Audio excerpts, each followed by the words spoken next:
Thank you. Thank you. Thank you. I didn't even pay all for that. How many of you have social media? How many of you used it right before walking into this session? How many of you are using it right now? Don't worry, I won't judge. How many of you have teenagers in your life that you deeply love and care about? Great, you're in the right room, because today we're going to be diving into a topic that affects millions of teenagers around the world. A staggering 95% of teenagers have access to social media, and over a third of them use it almost constantly. Constantly. That's hours upon hours a day. I'm trying to see if my clicker would work. There we go.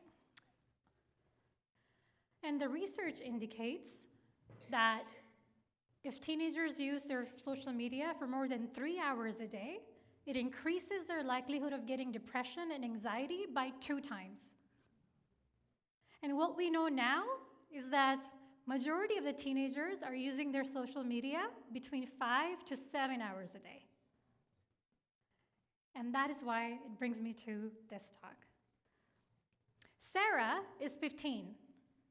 She is kind, she is intelligent, and she's full of humor. But on this day, she walks into the therapy session completely distraught, with tears in her eyes, and she says, "I don't want to live anymore. What's the point? I have been posting on Instagram for days, and I haven't been getting any likes or comments. It's like they don't even know I exist." You see, this isn't a story just about Sarah. Many teenagers around the world every day have feelings like, I am not good enough, I am not pretty enough, I am not smart enough, I am not enough.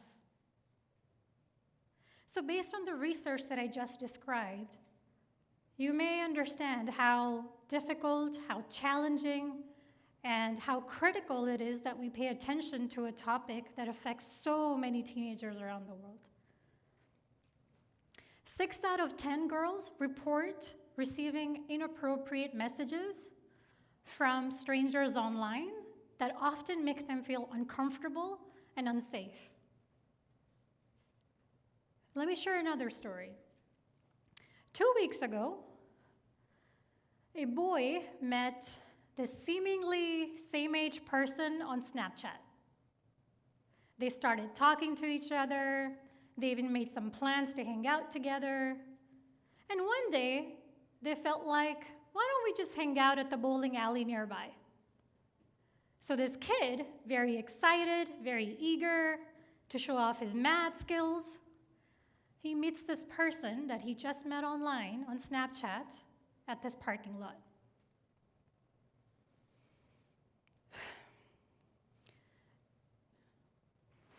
You can imagine his disbelief and worry when he's approached by a 62-year-old man who asks him to drive away with him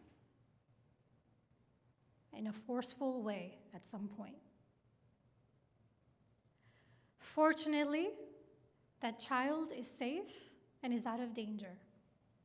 But I bring this to your light because oftentimes children do not know who's messaging them, who's behind that screen, because, truth be told, social media channels don't have adequate safeguarding and protection. Now, all of the statistics and research that I shared with you early on, things are continuing to improve, but they're not where it needs to be. And many lives are often in danger and are often feeling very, very vulnerable. So to kind of highlight, I just kind of give you all of this information and you're thinking, well, then should I just toss my phone and uninstall all of my apps or sell it to the person who's sitting next to me? And if you're like me, you're probably waiting for that upgrade anyway. So, so while there are many negative impacts to social media, it's also important to consider some positive ones, right? So it helps us access information. It helps create online friendships, sense of acceptance, mental health interventions, and community and connection. Speaking of connection, it's where this guy met the most incredible woman on this planet, me. Fun fact, we actually met on Facebook, so, it was just well-fitting. Which brings me to my strategy. So, oftentimes, we think, well, I know what I need to do for my children. I know what I need to do for my students, but I just don't have enough support around this, right? Now, if you think about it, there are many stakeholders. There's tech companies, there's policymakers, there's educators, and there's clinicians. Everybody plays a part, sure. But if you ask me, it starts from their home. It starts with the parents. Parents play a critical role in supporting adolescents and helping them navigate the digital media. It's what's going to create digital resilience. So I bring you to my C3 strategy. First, you connect with your child, which means you explore social media together. How many of you know what Be Real is? App called Be Real. I thought so. So only a few of you. Yeah. So there's apps like Be Real out there that parents have no idea about, right? And I'm not going to get into what Be Real is, but happy to talk about that afterwards. But there's apps out there that parents do not know about, and children often don't know how to navigate or even how to have a conversation about that with their parents. So we know that majority of the teenagers use YouTube, TikTok, Snapchat, and Instagram. But there's increasingly more and more apps coming every day. So when we think about exploring together with the teenager, you might ask, hey, what is that trend on TikTok that everyone's talking about? Can I take a look at it? Or I saw it on my feed. Can you help me understand what this is about? I'm going to pause here for a second because I'll tell you why it's important to explore together. A few years ago, a TikTok trend went viral. Teenagers were posting on that app saying, my shampoo is full, but my conditioner is half. And you might wonder, what does that even mean? It's a metaphor for I am alive, but I'm struggling to stay alive. And many adolescents on TikTok were posting videos about this, sharing and expressing their concerns that they were having suicidal thoughts and didn't know where to go.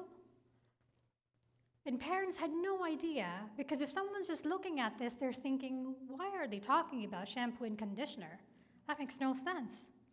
But it became a movement around adolescence.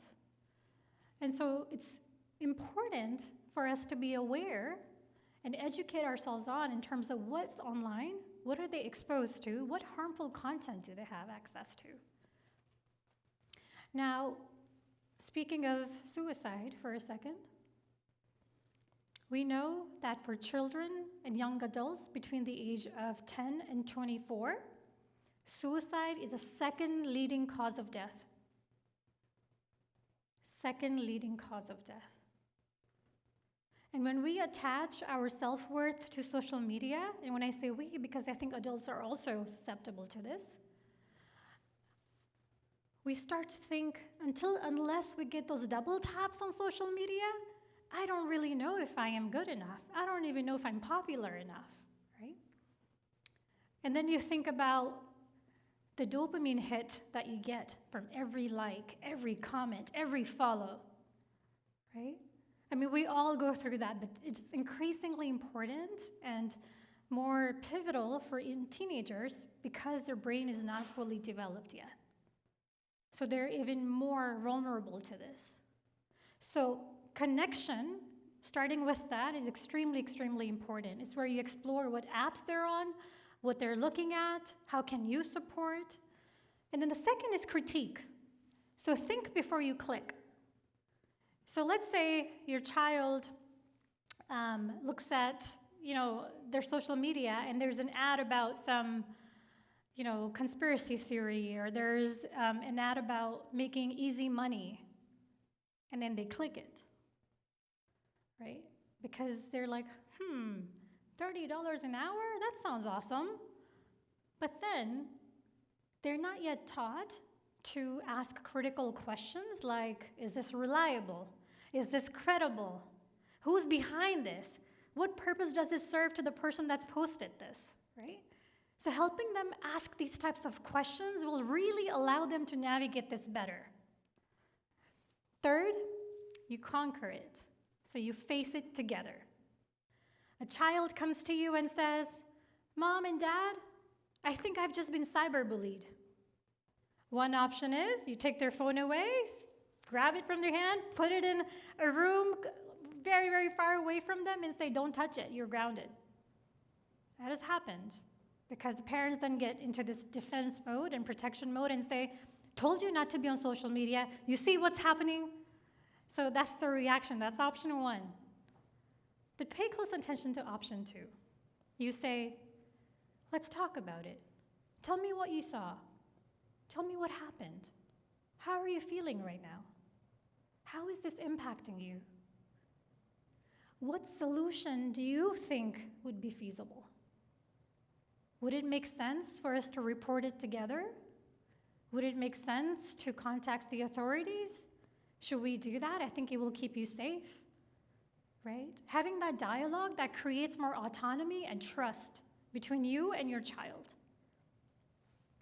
So my C3 strategy, the big idea, is connect, critique, and conquer. As I like to call it, co-cre-co. Easy to remember, right? Now, I'll leave you with this thought. When you're not fed love on a silver spoon, you learn to lick it from a knife.